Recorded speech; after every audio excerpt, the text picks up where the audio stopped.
সত্যি কথা বেরিয়ে ও মশাই আমরা পথের পথি। যা পথের পুয়াতে আমার বাড়িতে চলে এসছে। ও মশাই ভুল করেছেন হাসপাতালে চলে যান। যা ভদ্র ভাষায় বললাম তা বলছে হাসপাতাল যাও। কি বললি? ওই যে আমি বললাম আমরা পথের পথি। যা তোকে এবার সিজার করবি জি। এ অচেনা লোক রাস্তা দিয়ে গেলি বলে না শালো পথ কি বে? কি বলে বোঝাই পথের পথিক। যা শালা পথের পথিক বলা বাদ দিয়ে আমি পথের পথি বলে ফেলি। যা আশা করবি না দৌড়িয়ে বেড়াইছি। ও তোর পেটিতে এলে বুলিয়ে দেবে।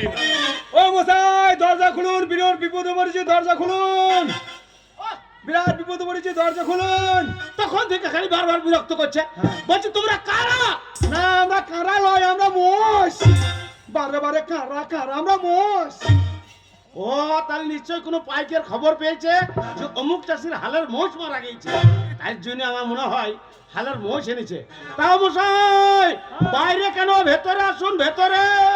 ওরে লেগেছে লেগেছে লেগেছে কথা কাজে লেগেছে। এরকম লেগেছে। বারে বারে বলছে তোমরা কারা কারা করছে, আমার রাগ হয়ে গেছে। বলে আমরা কারা লয়, আমরা মোষ। আর যেই মোষ বলেছি বলছে বাইরে কেন, ভেতরে আসুন, ভেতরে আসুন। যাও কাদার জমিতে ফেলে দিবে।